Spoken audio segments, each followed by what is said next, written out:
Hey there. Welcome to the Eurostep, a Milwaukee Bucks podcast, proudly a part of the Blue Wire Podcast Network and GSPN.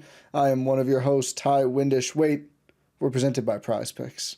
I'm so used to talking about Prize Picks, but it's so familiar. You know, sometimes, like we do with Giannis's performance, we take a great thing for granted, but never forget the great folks at Prize Picks. I'm Ty, joined as always by Rohan Katti, my tremendous co-host. Rohan, I said I was going to surprise you.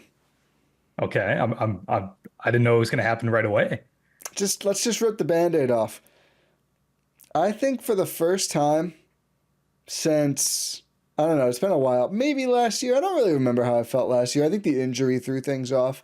Without major injuries for the first time in several years, I'm just not very confident the Bucks can even get out of the Eastern Conference.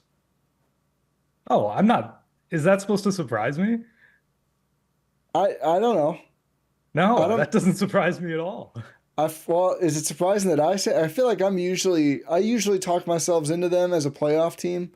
And after another bad loss to the Cavs, I mean it wasn't horrible. They definitely fell off late. They actually stayed closer than I thought they would for quite a while in that game, but they're just not as good as Cleveland.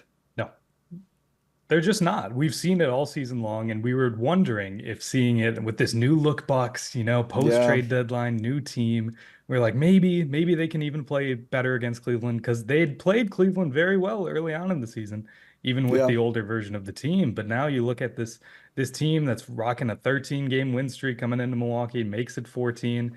They're locked in. They're locked in. That is a team that is ready. And that is a team that is poised to make a lot of noise in the playoffs. Should be one of the favorites to win the title because they play like it. And you watch them play against the Bucks and you see that there's a different class. They are not in the same tier. They are not even close to being in the same tier. yeah. And then So that doesn't shock me. as we talked about last week, it's kind of awkward too because you would say like the Knicks and the Bucks are probably the second tier, but the Bucks have also gotten smacked around by the Knicks this season. So the Bucks are in their own sad third tier, or maybe I mean I don't know. Are they all the way down with the Pacers? I feel like most people think the Bucks would handle the Pacers or the Pistons pretty easily. Is this like a me tier list where I have like three tiers for four Every team is teams? in its own tier. I think the Cavs and Celtics are in the same tier. I do think that as well. I But I would probably just put the Knicks and Bucks together, even though the Knicks have slapped around the Bucks. I I'd don't probably put think the they're Knicks in clearly their own better. tier. Really? Yeah. You're lower on the Bucks than me. You said I'm going to expose Ty Windish exposes Rohan Katti, a personal conversation we had over sushi. That you said I watched. What did you watch? Cavs Celtics, and you're like, Cavs yeah, the Bucks Celtics, are yeah. not on this level. Yeah, I did, and I still feel the same way. It's That's how I felt. Like, yeah, Marcus kept saying on the broadcast. He was back, thankfully. Like every Cavs shot is just so easy, and every Buck shot is like three actions that go nowhere, and then Giannis isolating Jared Allen. Like that's not very easy. no, it's not. They're in different tiers. They're different classes of teams, and I think this was such a wake up call. I guess to you, uh, Just me. I think everyone else knew. I was sitting over there like rattled. Everyone else is like, everyone I say this to is like, yeah, obviously. yeah, it's just I maybe I haven't like outright said it on this podcast, but it's something that Yeah, I've really been thinking about. As you mentioned, we've talked privately about this, but yeah. it's something where I see this team and I just don't see a title contender. And again, like this isn't you can say this isn't the full version of the team. Big Bob suspended. Is Big Bob making the difference? Is Big Bob making the difference for the He Cavs might against help. the He might help. They need offensive help. I agree with you though. And I know I don't think Big Bob comes back and they magically beat the Cavs. I thought back to the really close game they had with the Cavs, which I believe was the only game Giannis and Dame played. And the thesis, of course, is the Cavs are deeper and probably better coached. As much as we like Doc Rivers, I mean, clearly I we wouldn't say were right. probably, I'd say it's Yeah. 100% better Okay. coached. Fine. Fair. We were right about Kenny. I mean, just a delayed victory lap on that one. But, you know, can Giannis and Dame get them close enough? The answer Sunday night was no. Giannis, we gave him a down stock. He had a fine scoring game. Giannis, you just can't stand in the paint and not close out against this team. and he did it a lot. I shouldn't criticize Giannis first because he was far from the worst player against the Cavs. But for anyone wondering why Giannis got a down stock on the Bucks stock market, he had 3 assists to 4 turnovers and just didn't do nearly enough defensively. Dame was 1 for 7 from 3. Still ends up with 22, 5, and 4, but didn't do enough defensively. Didn't score enough. Like they need him to score more. And then outside of that, I mean, the Cavs had like everyone scoring in this game. The Bucks then got 14 from Kuz, who was, okay, not great. Needs to convert better around the rim. Their next leading, do you know? You're probably looking at it now. Do you have the box score up? I do. So do you know who the Bucks' 4th leading scorer from this game was? I do. Ryan Rollins in 3 minutes of garbage time goes 4 for 5. Great to see him back, by the way. Is Braids Rollins a problem? He might be. I mean, with the way KPJ is playing, who knows? But KPJ was up and down in that game. Before we get into just general overall play, yeah. We can do more high level. I think this team, when you look at them against the Cavs here, like we've been a little doomer to start this episode. And that's, you know what? Well, yeah. It's deserved. I mean, it's fair. We're a month away from the start of the playoffs, like a month and a half-ish away from the start of the playoffs. And this is what it is. 0 wins against top 3 teams in the East. One more opportunity to get one. And as we discussed a little earlier, it would only be against a second-rate top who might East not team. even have their best player. And might still beat the Bucks. Yeah. They have to do it still. I mean, there's one chance, not one win left. For sure. But I think the difference is and what gives like a little bit of hope, right? I mean, we've been beating this drum for like a year and a half now, is that Giannis and Dame come postseason. Yeah. Like that's your chance. That's true. That is a chance. It gives you a chance. It will always give you a chance to have one of the best players in the world and have like one of the best duos in the NBA, in one of the best duos in NBA history on paper. That will always give you a chance. A chance might not be good enough.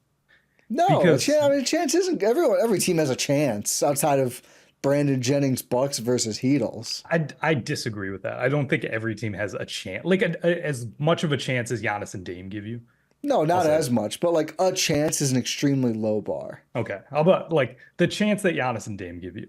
I will say that is not enough because you see the other teams in the East. I'm not even talking about the league. Like let's talk about the East for a second. Yeah, I mean you got to get out of the East first before you worry about what's out West. They have star power too. It's not like they're just these Mike Budenholzer Atlanta Hawks teams who are just, moseying their way and being a regular season wins machine and all that. That's not true. Like you look at the Cavaliers, Donovan Mitchell, Darius Garland, Evan Mobley, Jared Allen. Like that is a very good top 4. Do they have as good a player as Giannis? No. Do they have a better top 4 than the Bucks? Unequivocally. You look at the Celtics, Jaylen Brown, Jason Tatum. Again, do they have the best player in that matchup? No. Do they have the best supporting cast in that matchup? Absolutely. Like you look at that top 5, it's better than anything the Bucks could ever put together. You go down to even a lower tier, the New York Knicks. They had Jalen Brunson, Karl Anthony Towns, Mikal Bridges. Like they have star power. It's not like these teams don't have star power. And frankly, it's not like the Bucks are like their talent is not head and shoulders above everyone else. It's like I would say Giannis is the best player in the East. Like I don't think that's really a hot take or anything that's like settled. that. That's settled. But it's not like Tatum is far behind him. Right? It's not like these duos are far or like these groupings of star players are far behind the Bucks. We're seeing the later stages of a contender. We're seeing them start to fall off that cliff. And like while they still theoretically have a chance this season, like anything can happen, right? Like Giannis and Dame, they can just figure it out. And when it comes to the postseason anyway, the Bucks know this better than anyone. You need to really rely on your stars, and your stars are going to take them over. Which is why it's like, yeah, Giannis gives you a chance because if you're really leaning into your stars, the Bucks have they have the best one. However, I don't think the rest of the team is really set to compete, and I don't think this team is glued enough together to really compete. See, I agree with you. I don't think they I don't think they're for sure without a chance or like with only a small chance or whatever, however you want to put it.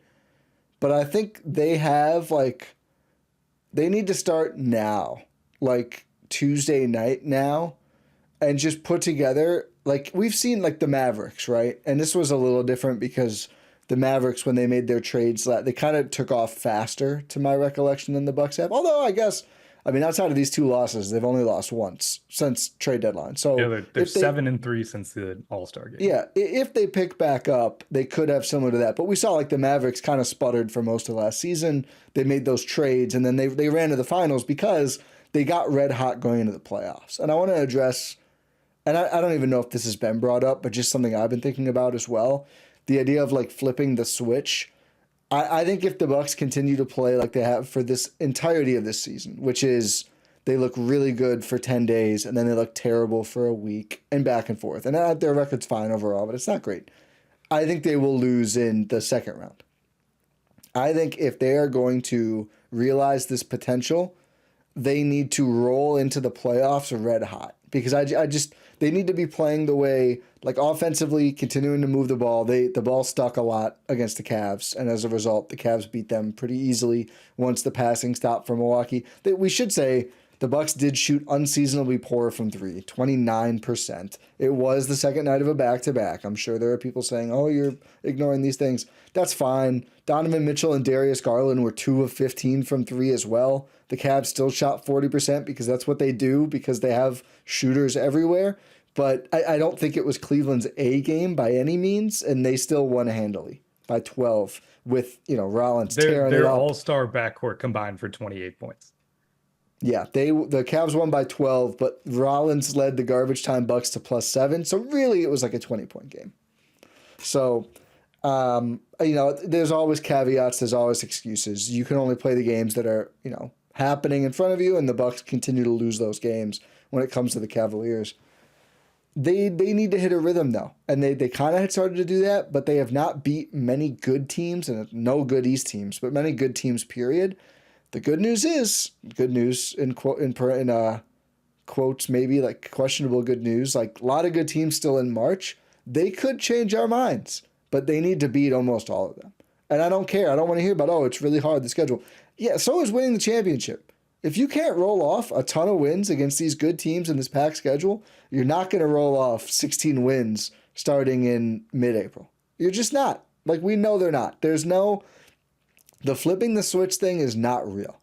The teams that flip the switch either have LeBron in a very weak East or they're like a 52-win 3 seed who were like, oh, they really took it more serious. They were still really good. 46-win or whatever teams don't flip the switch. They flip the switch on the hotel room in Cancun. That's the switch that gets flipped. So yeah. I don't want to wait till the playoffs. I need to see a higher level of basketball now. We didn't see it against the Magic, although that also was kind of an anomalous game. The Magic never shoot that good. They did against Milwaukee. The Bucks, though, turned it over a lot in both games. The kind of things that, like, it's just been too long to continue making some of the mistakes they made. I think it's also an indictment of what we think this team did better at the trade deadline. Like they got more athletic. Like that's the thing, right? They got outclassed by 2 athletic teams in the Magic and the Cavaliers. Like it's like whatever they did to bring up their level, which is still true. They definitely improved on that. Like that's not even a question. Was it good enough? It feels too little, too late, right? Yeah, it feels like, oh, did they do enough? Like I'm watching this game, both of these games, and I'm like, Jericho Sims is playing very well. And I'm not trying to turn this into like a Jericho Sims thing because I do like Jericho Sims and I think he has played well, like I just said. But I'm thinking to myself, yeah, I mean he's like a dollar store version of Robert Williams, and it's like, oh, this is good. But it's like, is dollar store version of Robert Williams really gonna do it for you? Like, wouldn't you rather have name brand Robert Williams? You wouldn't in this case because he's no longer playing basketball games. Yes, I mean, like aside, like that's the point I'm trying to make is that it's like you made these moves around the margins, and you're like, okay, cool, we got more athletic, but moves around the margins aren't really enough because it needs to be like your main supportive players. And I know Kyle Kuzma's been up and down. He needs to get better at finishing around the rim, like you mentioned. But I don't know. It's just did they do enough to really improve this team? Because that's yet to be seen. Yeah, I think we won't be able to fully determine. I mean, probably not is the answer. We won't be able to fully determine that until the end of the season when we do a full autopsy on whatever happens with this team. I do think now the impetus is getting the most out of this group and finding out what that ceiling is. I mean, I think we can all agree, as good as the numbers have been in most of the games they've won, getting the most out of this group is not start Torian Prince at the two. I'm not even here to kill Torian Prince. Torian Prince has played fairly well. I thought he had a nice back to back. He missed all his shots against the Cavaliers, but actually it wasn't a nice back to back. I like that he stood up for Giannis against Franz Wagner, and he had a good game against the Magic. And it wasn't like this isn't an indictment on Torian Prince. I think Torian Prince is a good player and should be in the rotation. He's just a 3.5, not a 2. Yeah, it's the obvious thing ahead of you, like, right? It's an obvious problem. They put him on Darius Garland. You just can't do that, man. I mean, I know you could say, hey, it worked. Darius Garland was getting 2 feet in the paint every single possession. Yeah, it's not like he was getting super contested looks. No. I will say, one positive, I thought the Bucks bigs overall both played fairly well. Sims and Lopez against the Cavs. Yeah, I'd say so. They sort of walled off. They wouldn't let anything directly at the rim. There were few attempts really at the rim for the Cavaliers. And like I thought they played that fairly well, but you need to do everything right. You can't just do one. The rotations were just terrible. Yeah, they tried. And they didn't sometimes. They just didn't. I mean, there was one where Giannis is just like, I'm not feeling the closeout onto, I forget who. It's like, you just can't do that against this team. It's almost jarring. Yeah, I think it was. It's almost jarring playing the Cavs because you could tell the Bucks in the first half were like, you kind of do like the half closeout against most teams, most players, and then like you'll either see they're going to shoot or they're not. By the time you're like doing that little half step closeout, the Cav has already shot the ball. They just immediately shoot every single time. Everyone on the team, except for Allen, who's never in the corner anyway, you just have to close out and be there so much faster. And the Bucks like clearly were not ready for that going into the game.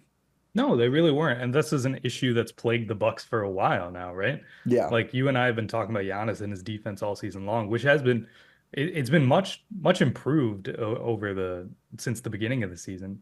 But you still see these lapses of like, he's just standing 1 foot in the paint, trying to, be the deterrent that he is. And at some point, like that's not on Giannis. Like we know what Giannis wants to do at this point, right? Yeah. Like, but it comes to an issue of what else are you supposed to do? All of these teams are going to have at least 4 shooters on the court.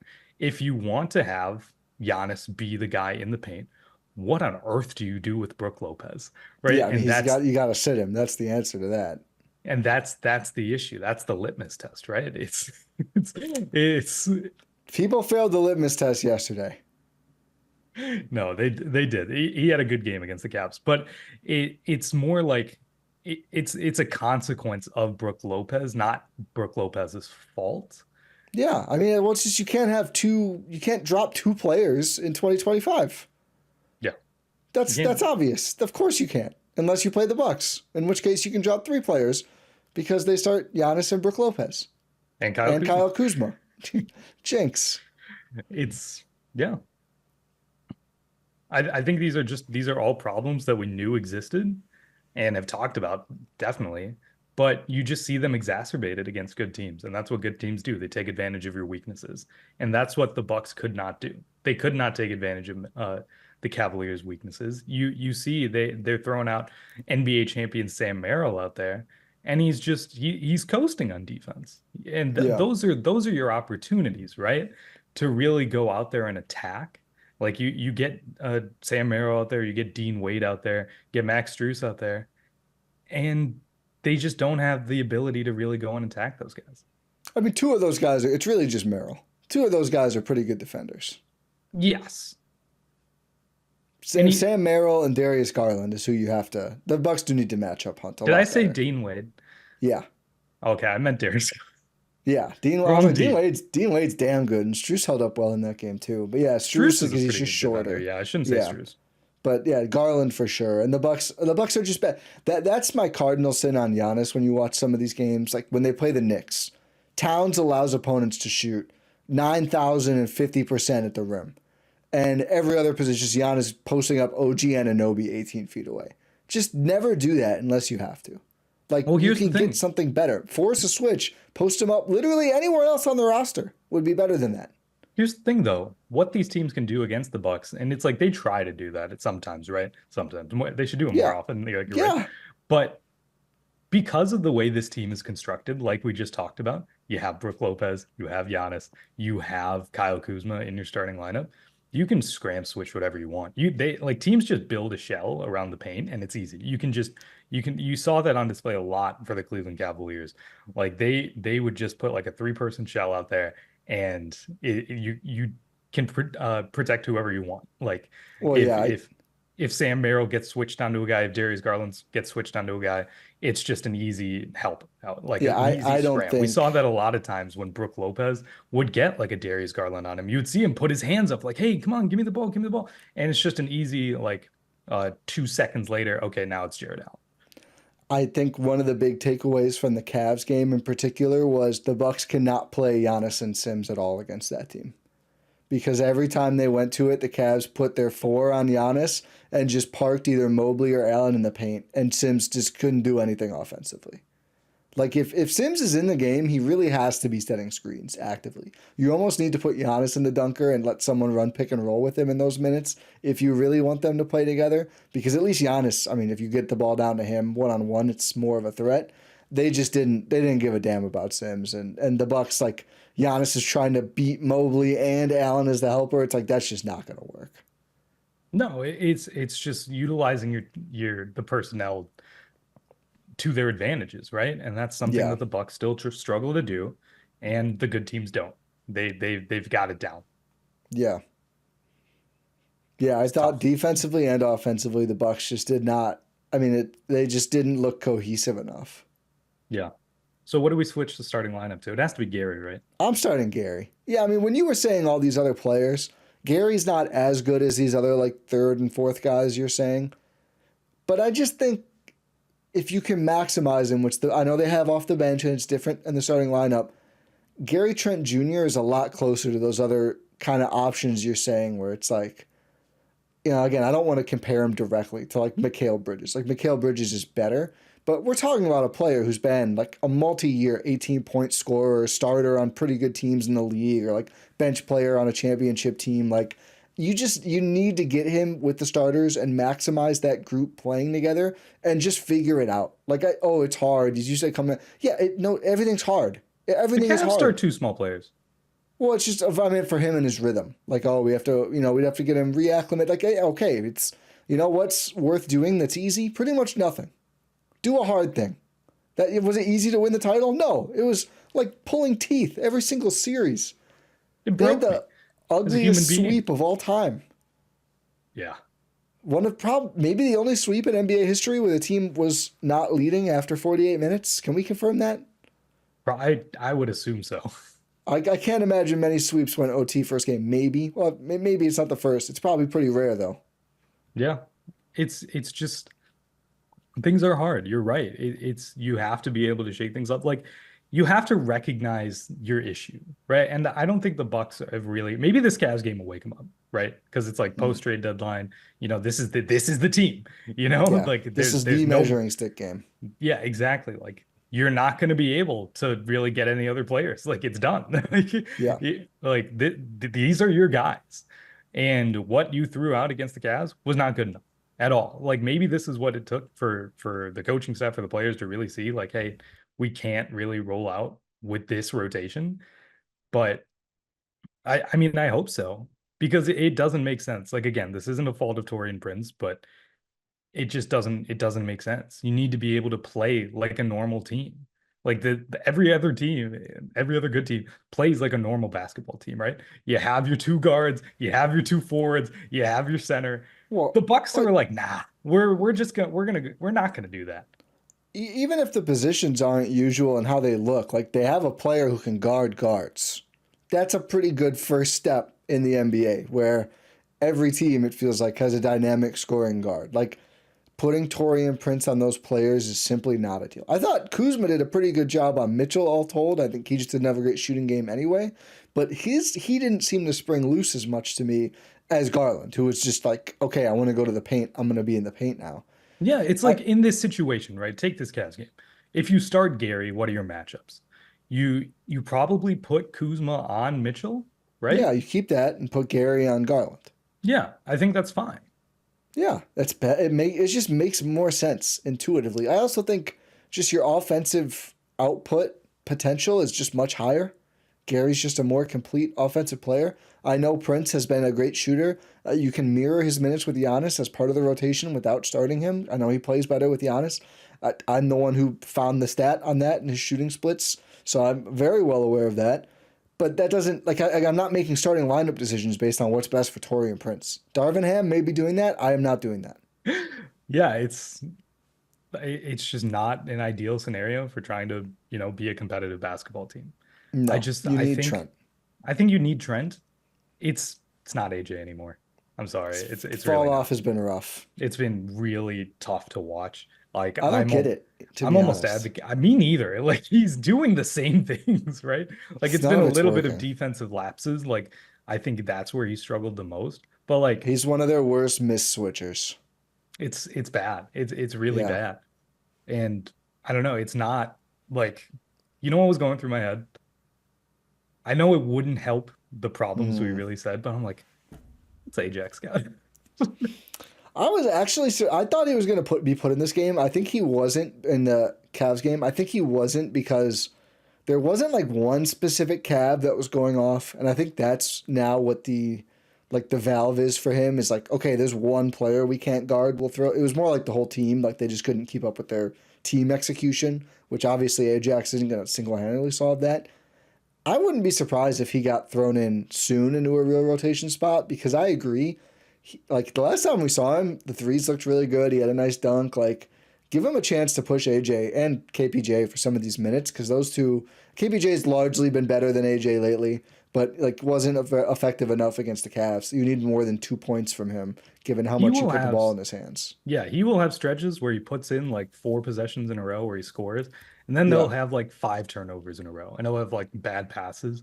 It is yeah, so frustrating to watch him play basketball yeah, because like it's well, obviously, but yeah, also like it's you see why it hasn't worked like a lot of the times. Like you yeah, see why he's like, oh, he's a ball dominant guard that makes a lot of mistakes.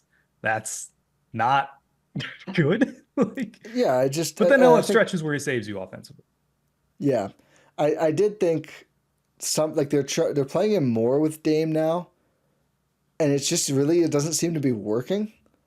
Because I think the only way you can do that, honestly, is if you're using Dame as more of a decoy slash spacer. Because KPJ just gets no respect from other teams when he's not on the ball.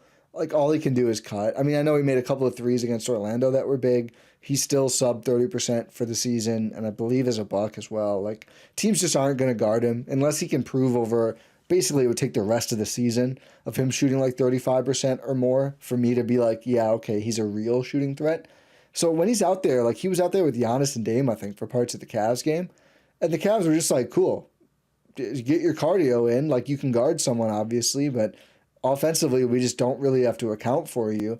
And him and Sims being that way just is a little difficult sometimes. So I don't think those two should play with Giannis together basically at all. And I think they kind of both need to be involved in actions when they are on the floor, or otherwise they're just not getting guarded. Yeah, and to your point about like using KP Dame as like a decoy to put the ball in KPJ's hands, like intuitively that makes sense, but when I say that like in my head out loud, I'm like, what's the point?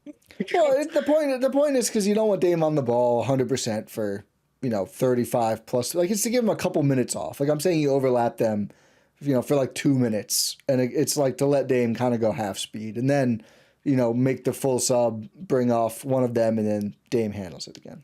Fair. I'm not saying for a lot of Dame's minutes we do this. I'm saying, usually KPJ, they come in, they play together, then Dame sits. Like those like brief overlap periods. Okay, that's understandable. That's all I mean. because hey, it just felt like KPJ, like he didn't have a terrible game by any means. He had 2 turnovers, which isn't good, 2 assists, 1 for 3 from the field. Felt like he had 3 shots because Dame and Giannis played more, and then he was just kind of there. Yeah, it's tough. Maybe you see Ryan Rollins in there. Yeah, I mean Rollins is the more complementary player, which is why he had gained so much stock over the course of the season. Like he's a spacer. I think he's a better defender than KPJ. I know people will disagree. I think KPJ's defense is a lot like KPJ's offense, and that he will have a full court interception, dunk, steal, and he will like get immediately burned by players as well. Like there is high variance in everything he does. 100%. But it's like Rollins, like the thing is with like Rollins, it's like always a little bit smaller, but it's like, yeah, he's an actual shooting threat. And with this team, it's kind of crazy how we went from, oh, this team has too many shooting threats to, oh my God, this team needs every shooting threat they could possibly have in such short order. Because Yeah. I mean, you take away a lot of shooting threats and replace them with non-shooters. That's what happens. But I think Ryan Rollins is like a very solid, he's a much better shooter. He's not as dynamic on ball. He's not going to be like a microwave scorer for you, but it kind of lets you play more to having Giannis and Dame, because it's like a lot of the KPJ Sims rotation, and it's like that's just the bench mob, right? And it's like, okay, go out there. You guys are gonna spam pick and rolls, and we're gonna try to generate some offense while Giannis and Dame are not on the court. In the playoffs, you hope that's never a scenario, right? Yeah, that's the issue. That's the thing. And it's like you're learning bad habits now, which is not like I get it, right? You want to have stretches where Giannis and Dame are both sitting because you want to rest them for the playoffs. But it's also like rest them for what? Like unless you're gonna try to maximize this, like what are you resting them Well, for? you got you got to rest him a little. I think it was we were always going to see less of that because part of it was just the minutes restrictions, and Giannis is now getting closer to his usual minutes load. But it is a good question of just like how do you best utilize KPJ? And this is Doc has a month to figure it out when there's like basically no Dame, no Giannis minutes because the early returns are like he's just not as valuable of a player. Yeah. And you kind of have to put the ball in his hands and have him run stuff because otherwise, like he's bringing it up, he gives it to Giannis, and then he just doesn't get guarded, and it's just not that doesn't make sense. Yeah, and doesn't really do anything else either. No, It's kind of like there's not enough movement in general. It's not all on him, but there was a lot of stagnancy as Giannis posted up in those bench groups against yeah. Cleveland. Aside from like Kyle Kuzma, again, that's something that Kyle Kuzma really brings to this team. Yeah.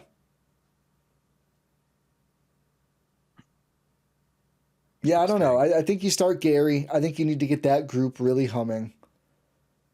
And then off the bench, you do need someone there to give you consistent scoring. That's why some people don't want to bench Gary. I don't think you need a ton of it. Again, in the playoffs, you just need probably like one more player who can score.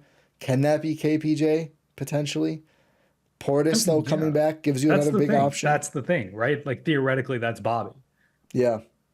I would love if we got Bobby Sims front court in times where Giannis sits. That's ideal, right? As you and I talked about it until he got suspended. Yeah. Uh, Although, I mean, is this like Doctor Strange? Is this the one universe where we actually get to see Sims by the playoffs?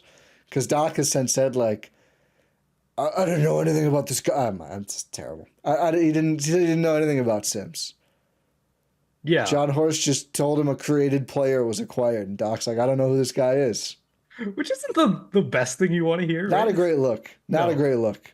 Especially when he came to the Bucks head coaching job, he's like, I don't know what anyone does besides like AJ Green. I know you can shoot. He meant it. It's like, oh, I guess this is just a trend now. The role players, Doc does not care. I think this is actually the young role players Doc doesn't care about. That is very square with the rest of Doc's NBA career. Yeah, I think that's fair. It's frustrating, Ty.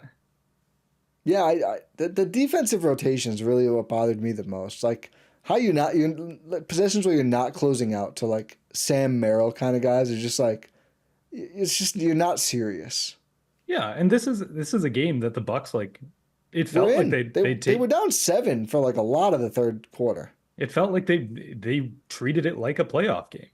Like they have Yeah. that mentality. And then you still, if this is how you treat playoff games, like big games where you're just lazy closeouts, not really getting back, just giving up rebound after rebound after rebound. It's like, Yeah.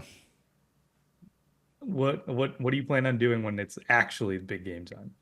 Their habits definitely aren't good enough. Like a lot of it is just like the little things you just need to work harder on, which we've been saying for years now. The rebounding and just the defensive rotations and just being more aware, trying harder on just like dribble penetration, like basic stuff. But this is the thing, like the litmus test came about because people blame Brook Lopez for not being able to guard 1-on-2 on these drives because the guys in the perimeter just get dusted immediately. It's not sustainable. You have to have resistance at the point of attack. If you don't, you cannot be a good NBA defense. The Bucks have not had enough of that this season, which is why they I think need to switch the starting lineup. The AJ Green development is disappointing because they need more from him. It's not just the shooting numbers. It just feels like we talked about this last pod. Just overall effectiveness is down. That's really damaging. You need as many two-way players as you can get. Especially when he was like a premier two-way player earlier Yeah, in the season. had a good starter argument for a long time. Yeah, it's just post trade deadline and All-Star break. It's just hasn't been there, even a little bit pre. But Yeah, I guess the optimist look is still there. He's still the same guy. It's not like unless there's like an injury we don't know about. Uh, like yeah. he's the same player. Like he's capable of being that guy because we've seen it for months and like years now. Yeah, I mean, him figuring it out would be big. I assume Trent will be back to form pretty soon. He was very bad against the Cavs, but first game back from injury, we usually give a break on those kind of critiques. We'll see how he looks against the Pacers tomorrow night, Tuesday night. We'll talk a couple more Bucks thoughts and then look ahead a bit on this Doomer pod. But one thing I'm very optimistic about is our friends at Prize Picks, where you can join tens of millions of members playing daily fantasy sports every single day. As we've been talking about, there's a ton of Bucks and their opponents on there where you can pick between 2 and 6 player stat projections and just pick more than or less than. And if you're right, you can win up to 1,000 times your cash. You can play in more than 30 states, including the great state of Wisconsin.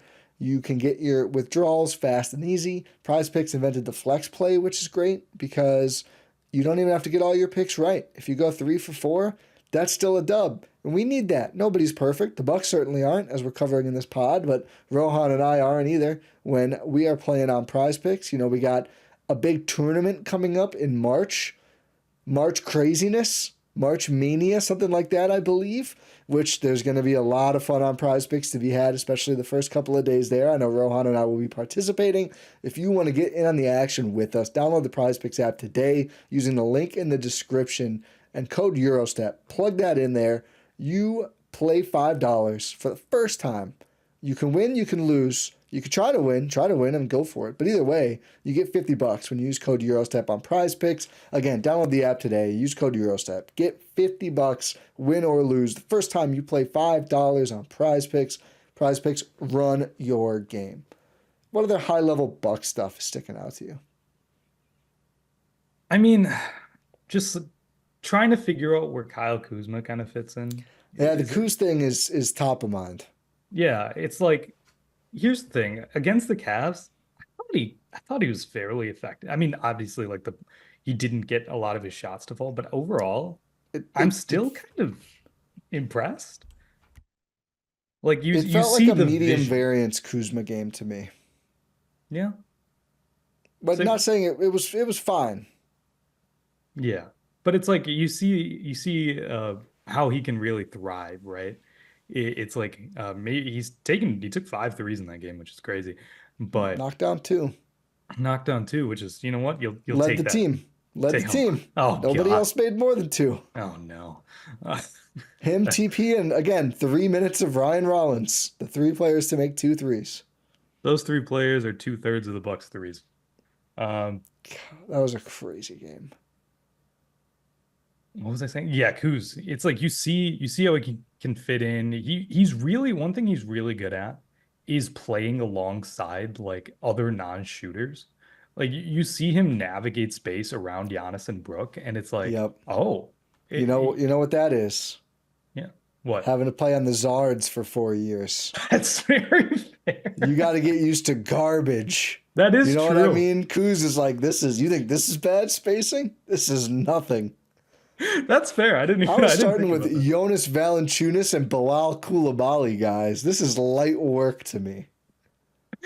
That's very fair. Like he knows how to operate around like set defense, like at the rim, and like it wasn't falling at the rim, right? Like he Yeah, was what 4 of 9 inside the arc, yeah, but and he got a few touches around the rim to fall. He still needs to. His touch is just a little bit too hard still. yeah. It's just not soft enough. He got But the floater is what he's got to dial in. His layups, I don't think are that bad. The floaters is he can get that shot at any time. If he could knock those down consistently, he'd be able to score like near 20 points a game. yeah, which would be awesome, wouldn't it? And I think they kind of need it, I think. I think they need more scoring. I know the defense is top of mind when they acquired him. They do probably need more consistent scoring from It's him. crazy that he's impressed me more on the defensive end than the offensive end. I mean, all credit to him. He has bought in on the things that they're telling him he needs to do. Like, he is clearly very focused on those things. And I think he's made a very good impression as a Buck so far. And we're asking a lot. I mean, listen, I compared him to Chris in terms of, like, he's not going to give you that level of half-court offense. We just know, like, when Chris was available and able to play, which is obviously core to the issue, he could just create more out of nothing in the half court than Kuzma can. I don't think that's really debatable. But Kuzma, of course, gives you more athleticism. He gives you more defense, more availability, etc. And someone replied and was like, well, you can't compare him to Chris. I was like, well, they got traded for each other. It's kind of unavoidable. Like, there's kind of a comparison there. They're different players. They bring different things. But I think they just need a little bit more of that scoring like we've seen from him in years past. Like, I think there is room for it. And I know I'm saying add Trent, who's also brings you scoring. I kind of think the Bucks need to focus on being a much better offensive team. I think that's fair. I think their defense is like, it's not great, but it's like you're built to be an offensive team. Well, it's like I think their defense can be good enough. Like, clean up a couple stupid things. Like, rotate better. That's not like well, we can't figure this out. Like, watch the film and like, hey, Giannis, you're gonna have to go out there. I think Gary sometimes will like kind of call for a switch that doesn't make sense. AJ will just miss the switch. Like, those things have to get ironed out. But if they did that, like, otherwise defensively, I didn't feel like they were totally outmatched, even with the non-ideal circumstance of we have Torian Prince guarding Darius Garland. Like, that's not good. Given that, they didn't defend the Cavs horribly. The Cavs made some contested shots, and then the Bucks just broke down sometimes. They didn't rebound well enough. Again, that's like, go to Torian Prince. How are you not teaching these guys like you taught that reporter?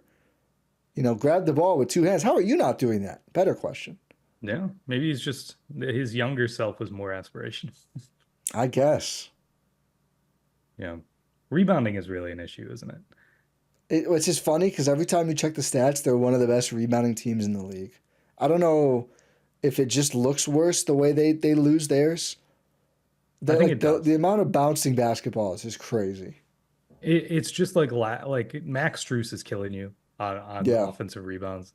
Like that's really how the Cavaliers went and built out their lead, was just getting offensive rebound after offensive rebound. Like in the first half, you give up 8. Like I feel like that was on 2 possessions. Yeah. I mean, they had 4, I think, on one possession. They also turned the ball. Like, it's again, like, you turn the ball over 18 times and give up 13 offensive rebounds. That's 31 possessions to the best offense in basketball. They honestly, the way the Bucks shot, they probably should have lost this game by 40. It's kind of a miracle they didn't. It's crazy, right? Like you would think that they would be down more, and I say that for beat by 20. So, Yeah. um, But maybe is that the silver lining? Like, we that you played only a got beat D by 20. level. We played a D level basketball game to the best team in the league by record, and it was relatively close until the fourth quarter. Yeah, but I think it's also like you played a D level game against the best team. Yeah, the problem is you just can't play. You can't play the D level game. And it's also And like I feel like we haven't framed it this way, and maybe should. The Cavs make you play like a bad team. Like they absolutely do. They're feed like, into they're it. what, the best defense in the league? Let me. I'm I pretty thought they sure were they're the better best. offensively. I think OKC is the best defense. Well, they're a top 5 defense, that's for sure. Yeah. Eh, Yeah. No, they're not. they're They're not? seventh. No, they're Oh, much better. They're the best offense by a significant amount. Uh, 2.8 points per 100, which is the difference between number two Boston and like around number six. Defensively, they're seventh. hmm, Only two spots above the Milwaukee Bucks, by the way. That's what crazy. I mean. Defensively, they have ugly moments, and they need to defend better against the Cavs than they did. I think the Bucks defense is closer. The Bucks offense is like, we need to blitz teams, and we are still 14th in the league offensively. With Giannis and Dame, that should be impossible. And with, like we said this last year too, with a much better version of Dame overall. Yeah. Like, shooting from everywhere has been much better for him. One of the best players in the league from an offensive perspective. They need to figure this one out. Yeah, I really do. Also, the I difference. Oh, go on. Sorry. no, you go on. No, I did my math wrong. So Oh, just keep going. perfect. I was gonna say even post All Star break, the Bucks are 15th in offense. So even in these wins, they're not they're winning because is it still no? They dropped now. They've been the third best defense post break. The Cavs are number two. So maybe that's the stat you were thinking of. Maybe. Thanks for trying to save me. Yeah, the It's Lakers are number one, which is odd. Yeah, that's gonna drop off a cliff a little bit without Braun. Them too. They're kind of they've been weirdly Bucksy. Like you would think with LeBron, Luca, and everyone, like they would just be all offense, and they are 20th in offense post All Star break. Just weird. Weird Yeah, teams, weird basketball. yeah. Post break, the Thunder have the best offense. Of course they do. That team's probably gonna win the title. I believe in the Cavs more than them. You know what? I don't hate that. I don't You hate know that. what? You know what I'm a little worried about? Celtics going back to back. No. No, I don't think they have it this year.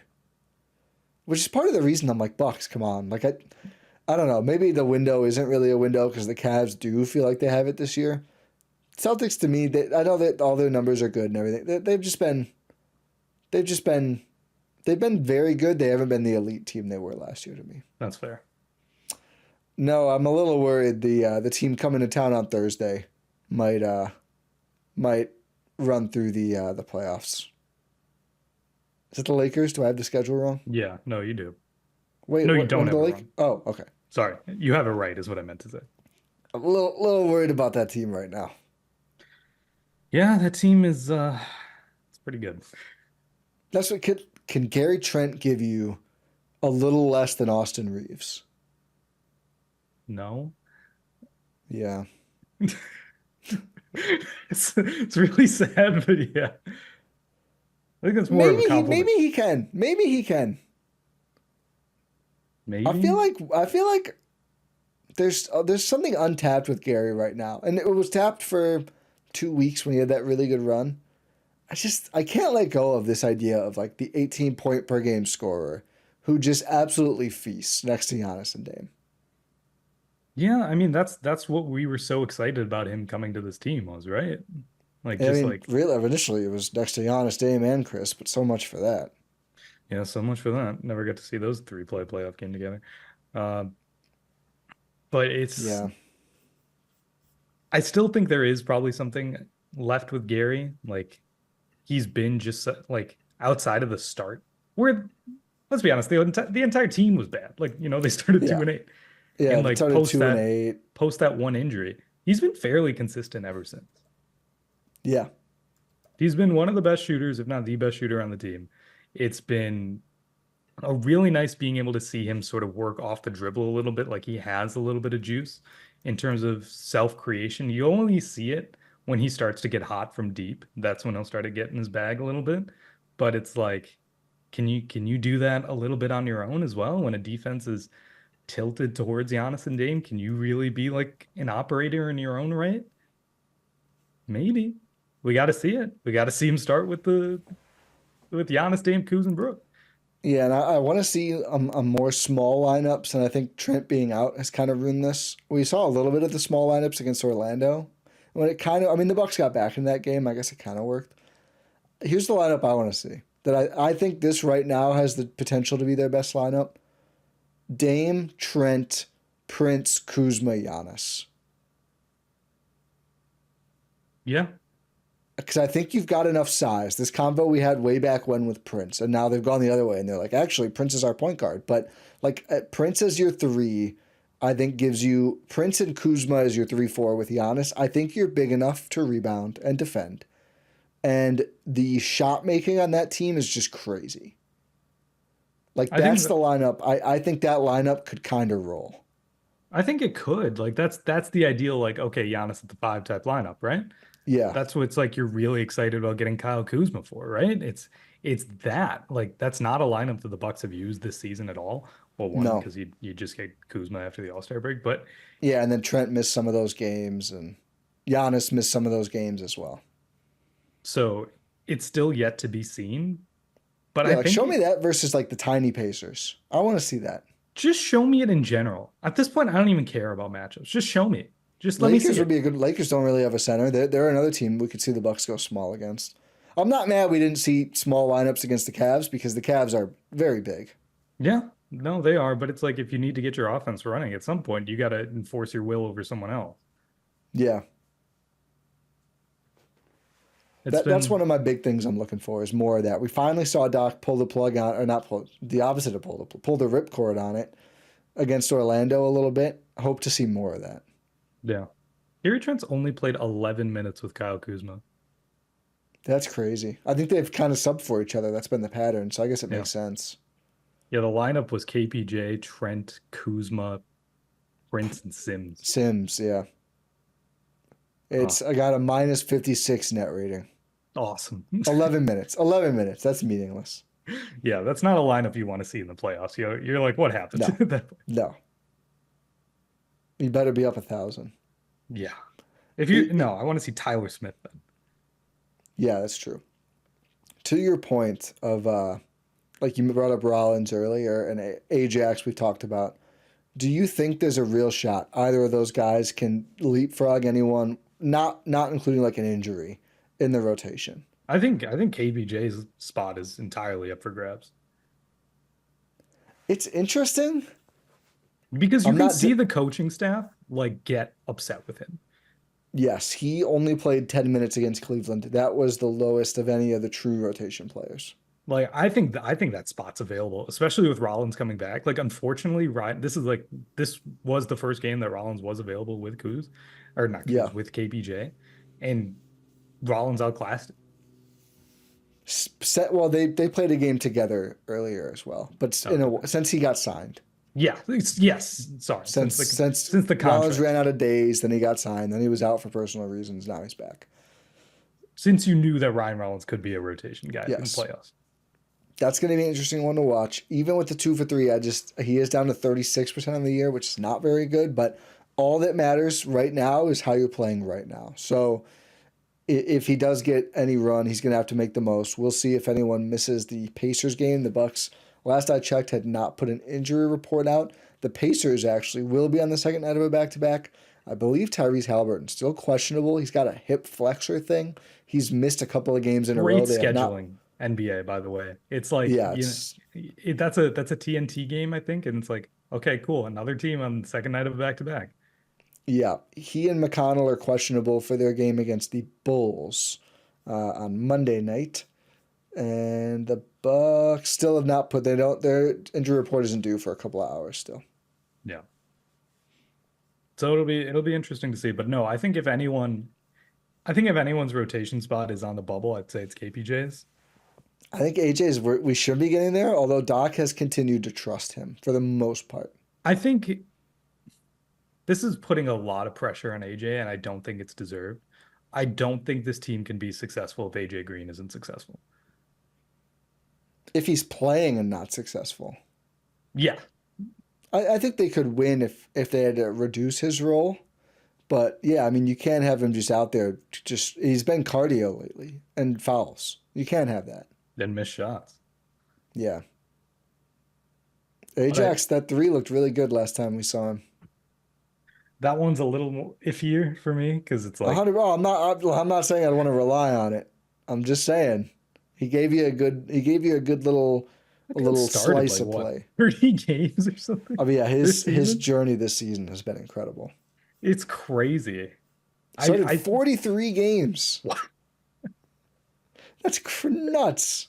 And he's just out. He's just out of the rotation. Done. And you know what? I get it. Yeah. I mean, it's Doc said straight up. Like, we got guys, we got Kuzma, we got Sims. Like, it makes sense. Even KPJ, who's just, Ajax, I think, is a better defender without question, but KPJ obviously can do more with the ball. Yeah. Do you know what Ajax is shooting on free throws this season? It's got to be terrible, isn't it? 55.6%. I did That's not crazy. realize that. That's crazy. I mean, on how many attempts? 0.3 per game. Yeah. So almost none. He doesn't get I there don't often. remember him taking a free throw this season. That's You don't remember any of the 18 attempted free throws in 900 minutes? I do not. Wow, that's very little. It's probably garbage time when I stop paying attention. He does have more dunks than free throws attempted. That's good. You know That what? is good. Good. If more Good players job. did that, the Bucks would be better off. Yeah, that's all you got. Well, No, I don't think so. if the number's high, yes. If the number's low, then Yeah. Good rule of thumb. imagine if Giannis had more dunks than free throw attempts. I mean, that'd be incredible. I was going to say he's probably not that far off, but he definitely is. He's definitely he I mean, he averages dunks like a what? lot. Yeah, but he doesn't average like 10 dunks a game He would need 530 dunks. So with I don't no think more he's free done throws. that. Don't think just he would need that many for it to be the same. He has 196 dunks. It's a lot. That's a ton of dunks. Yeah. But he just gets to the line a lot more. Yeah, I mean that makes sense. In 2018-19, he dunked 279 times. Yeah, In 72 games. Wow. What a team that was. Remember when the Bucks were just elite? I like wistfully watched the Cavs game. I was like, oh man. That used to I be the remember those Bucks. days. Remember when every regular season game was just, okay, how many points are they going to win by? Yeah. You never know the Man. good days until they're gone. They got 1 month. Bring it back. Come on, Dr. Rivers. Build Is a he system Is fast. he Mr. Rivers now? I guess. As I don't as put long as that he much of keeps it on him. as long as he keeps starting this lineup, it's Mr. Rivers. Okay. I'll accept it. Yeah, he's back. Yeah. It's Mr. Rivers again. Spelled out Mister. Yeah. I was about to call him So like it looks funny. maybe he lost Lake. Instead he lost River. I'll call him Lake, and then I was like, oh, that's just the Lakers. Mr.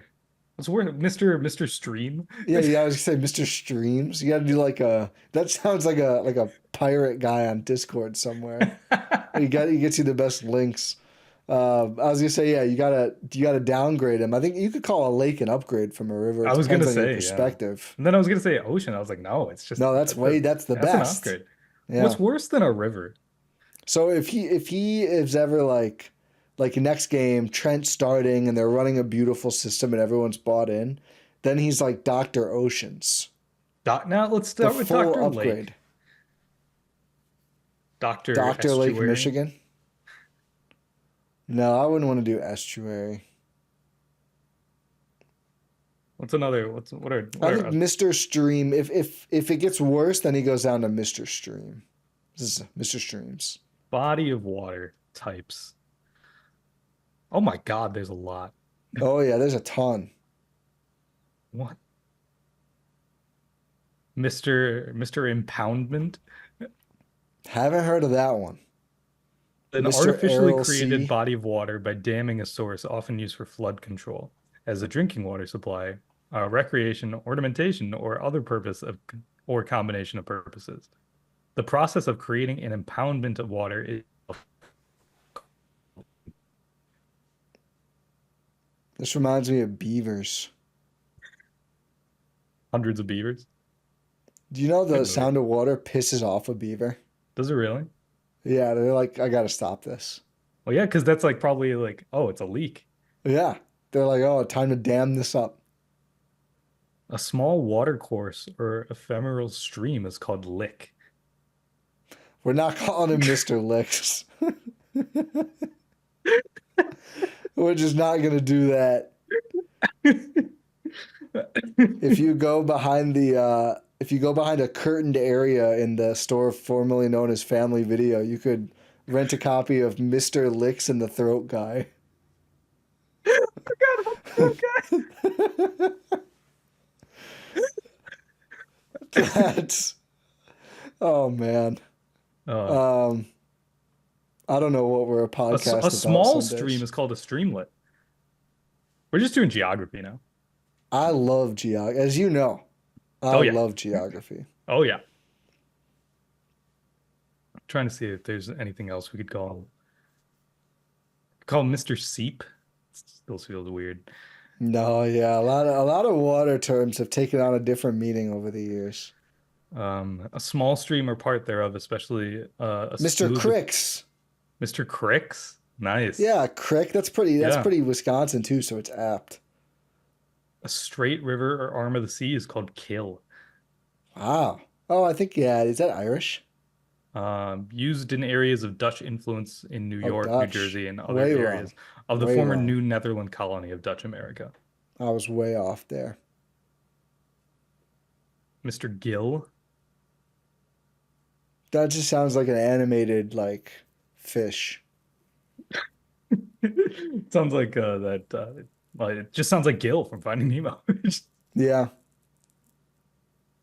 Various coastal waters, such as large sea bays, estuaries, inlets, and straits, are called firth. How long are you going to let Mr. me do this? Locks. I thought you were gonna stop. Usually you would stop. I That's wanted fair. to see how long you're gonna go. I'm genuinely interested in this. In We should move on. Oxbow Lake, a pond or a still body of water created when a river A changes lake course, moves. Yeah, those are and pretty cool. and that's called a billabong. Yeah. Down in the outback. Yeah, Okay, you got to stop. Now I will. I'm going to cut it off because I'm getting too invested, but it's been 10 minutes of this. Hopefully, I think people like it. I got a text. My buddy Cole called me Spit Up. Do you remember that from the baby nicknames bit, the other pod? I forgot about that. And I just get a random text. Call me Mr. Spit Up. Laughing emojis. I was like, what did you do? I remembered. And just Spit Up, not Mr. Spit Up. That would be if Doc was named after a baby action. Maybe coming soon. Yeah. Do you here? I'll pose you this question. The Bucks do have a lot of games coming up against good teams. The Lakers, I mean, maybe they won't have LeBron, so that's a little bit. Yeah, The Pacers, might not have Halliburton. the Thunder, the Warriors. Okay, You those got- ones are just going to be good. You got Nuggets, Knicks. Yeah. Do you think the Bucks will be able to convince you that they are a viable playoff team in this time? No, because they haven't beaten. Like, what was their best stretch of games against good teams? It was probably this recent one because they beat the Nuggets and the Clippers. Yeah, they beat the Clippers and the Nuggets after the All-Star break. Which is like, that's pretty good. But, Yeah. you know, the Lost to the Clippers, they lost to the Rockets, who are not that good. Close game, whatever. The Clippers are like, you know, they're fine. They're a good team. They're not a contender or even really that close to it. So, I mean, they have not beaten. They beat the Thunder in the Cup. They beat the Nuggets. They also beat the Nuggets in that. Oh, yeah, we said that. They beat the Nuggets. Those are their best 2 wins of the season by far. They really have not beaten any other contenders the whole year. So, no, I'm not expecting them to. I'm expecting they probably take care of business against Indiana. I'm expecting they split the Lakers games. They probably lose to the Warriors again. The Nuggets are going to get their lick back in Denver because it's extremely hard to play there. Was And that that's game in the Denver? It is in Denver, and it's the last Yeah. game of a 5-game West Coast road trip. That's going to be tough. I think that might be a punt game. We talked about that on our BR stream. We'll see what their record is might be there a and, punt game. and how close the Pacers are to them. I don't know. I hope they prove me wrong, but I just feel like when their winning stretches has been a lot of like, okay, we beat the Pacers, we beat the Bulls, we beat the Pistons before they got good. You know, we beat the Hornets, we beat the Hawks barely, and then like one good win. And this now you need all good wins. I They think, started it on a bad note with Orlando and the Cavs. yeah, and I think they will show you exactly who they are. They will Yeah. beat some of these teams. They will beat the Pacers. They'll beat the Pistons. and they'll lose to like the Knicks and the Thunder and the Warriors, and they'll show you what this team is shaping up to be, which is a second round exit. I don't need them to win out because that's obviously not going to happen. But I need something like a 70% win clip over this tough Can you stretch get if to I'm going to 50? believe in them. What are Can they you at? try? They're at 36. So they would need to go 14 and 6, 14 14 and and 5. 5 the rest of the way. That's a good benchmark. Can you get to 50? Dame's had like what, a 50 win season like twice? Damn. Can you do that? You haven't won 50 games in 2 years. You didn't do it last year. So rest of March is 10 games, 11 games, I think. Yeah. Yeah, I need to see 7 wins at least. 7 to 8 wins. Or is it 10 Yeah. games? Can I not count? Remaining in March? No, it's 11. Yeah, I need to see 7 to 8 wins. And then a good stretch down the stretch too, where the schedule's not as hard, but again, it's about sustaining. Yeah. Yeah, I like the 50 wins thing. Go win 50, beat some good teams, and then I'll be able to talk myself back into them for sure.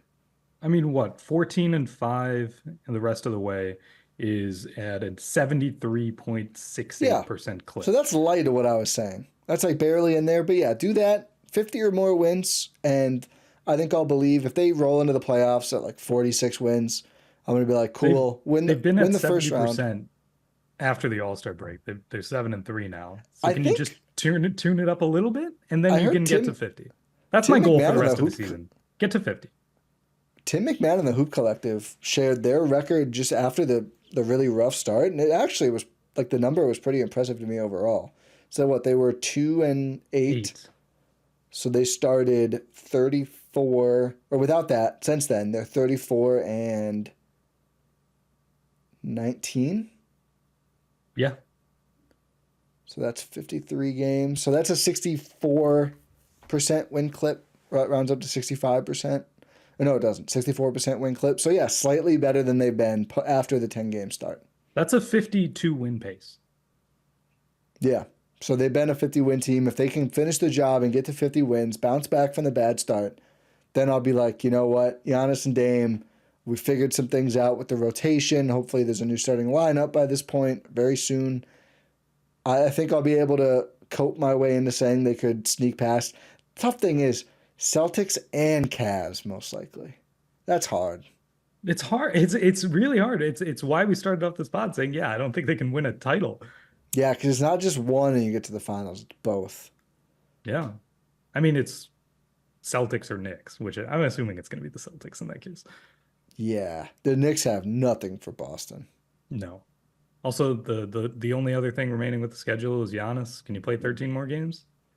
I think he's pretty comfortable. I mean, knock on wood. No, I'm not going to say that. I'm not going to say that. Yeah. We're on a Hopefully. good track. I'll just say that. Yeah. Hopefully. Him playing Yeah. both games in a back-to-back, theoretically still on a minutes restriction, is good. Is good pace for that. Speaking of punt games, I'm still circling this OKC game. I'm circling the Nuggets game. I again, like you're gonna punt and then you're gonna turn it on for a game in Denver. Well, that's like a week later. Not a week. It's like 4 days later. God, they play a lot of games. Yeah, they do. No, They it's, play it's every. 10. It's 10 games later. 10 days later. It's the next Wednesday. Oh, whoops. Sorry. I thought it was an OKC road game. That's my No, bad. well, that's the thing. It's a home I was game. mixing So up. I was mixing up the Thunder game and the Suns game. Yeah, no. It's a home game, so you don't really want to punt a home game. But second night of a back-to-back OKC is tough. We've talked about this. We don't have to talk about this anymore. Yeah. Any other Bucks thoughts for you? It's No, been kind of a doomer pod. Like, I still enjoy that's what watching happens them. when you lose against a team you should beat in the Orlando Magic, and Yeah. you lose again to a top team which you haven't beaten. Like that's what happens. Like, yeah, it's been a doomer pod, but that's because the Bucks are losing games and not looking competitive. I still enjoy watching them. I Me think too. I'm just trying to take this season for what it is. I think I'm giving up on 3. The Knicks Oh, yeah. without Brunson, it felt maybe possible. Those 2 losses, though, if you win both of those games, you're only 2 back in the loss column, basically 3 with the tiebreaker. Then it's like, okay, you beat them once, you're kind of right there. Now you're 4 back in the loss column. Essentially They 5. they essentially 5. I mean, again, you can make up some ground if you beat them in the head to head, but they would have to really spiral, which maybe they will. We'll see. I don't think it's a possibility. Just try to stay at 4. Have Yeah. home court in the first round. That's all you can ask for. Yeah, you still half a game up plus tiebreaker. No, plus potentially tiebreaker on Indiana, 1 game on Detroit. Yeah, and hopefully tiebreaker against Detroit. I could hear someone asking, but Ty and Rohan, what if they strategically fall back to 6 and then you avoid the Cavs in round 1, you get the Knicks in round 1? I would answer, they need to be a better team more than they need to dictate a matchup. Wait, if they fall to 6 to avoid the Cavs in round 2 Yeah, to play a better team in round 1? that's true. It doesn't make much sense. No, it doesn't. I know that's Never not you mind. saying. Well, if I guess if the thought is like, okay, the Cavs are really good, let's get on the other side of the bracket, but it's definitely not worth it. Because then you're playing Knicks, Celtics, Cavs, which is insane. Yeah, So, wouldn't you yeah, rather you play gotta one hold- of you gotta hold Detroit or 4-5. Indiana? You got to hold 4-5. You just have to. That was no one asked me that. It was a hypothetical, and it was a bad hypothetical. So no one should ask me that. Yeah, come on, Ty. Get better. 3 would be really good on the other hand, but that's not happening. I don't think. No, that's not. 3 would be. I mean, if you get up to like 52, I mean, if you really go balls to the wall and prove us wrong and, prove everyone wrong, really, maybe. That's top like 16-3 across the I last. mean, yeah, they'd have to. That's kind of what the Mavericks did. They were like, oh, we turn it on, something clicks. Like, I'm not expecting it though. Their schedule's really hard. No, just aim for 50. Get Dame a 50-win season again. Get Yeah. yourself a 50-win season again. Yeah. They had their streak ended. They had a 50-win season for like 5 years in a row. It was never even a question. No. Now it's, hey, whatever. Are they gonna end up like the way the Cavs have to do with LeBron? It's like the first time they've done this post LeBron. Is that gonna be the Bucks with Mike Budenholzer? Maybe. First series win post Budenholzer. Oh God. I mean, you hope so. Gotta do that at least. Yeah, you got to win a series. Do that. Yeah. You haven't done that in 2 years. You lose a tough one to the Cavs in round 2. It sucks, but at least that's a respectable exit. Round 1 losses are not respectable. To the Pacers or the Pistons? No, No, just no. definitely not. That's nightmare fuel right there. Nightmare. And on dude. that really happy note, Yeah. we'll say thank you for listening to this episode of the Eurostep here on Blue Wire and GSPN, presented by our wonderful, amazing pals over at Prize Picks. Make sure you check out gspn.info for all of our stuff. Make sure you subscribe to wherever you're listening or watching this podcast platform of choice, YouTube. Make sure you subscribe, engage in the comment section, 5-star rating and review on your podcast platform of choice. Yeah, I mean, we're going to keep you guys going all season long, postseason, however long that lasts. We're going to be here. Even after the postseason, we're still going to be here. We just keep doing this. Who are the Bucks going to take with the 55th pick? Find out in several months. Yeah, find out in June. Is it in June? Yeah. We'll have to know by June. Can't wait much longer than June. Probably in June. Yeah. Unless they make a draft day trade. One thing I didn't talk about on the pod, I'm not going to get into it because I'm doing the outro. Yeah. It's a big. You're well positioned to go get yourself another player. Yeah.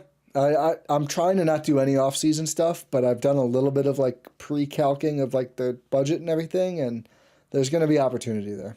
Yeah, maybe that's something we talk about later. Let's not do that now. Let's wait not till the season actually over. Yeah. But yeah, pod random. We'll talk to you next time.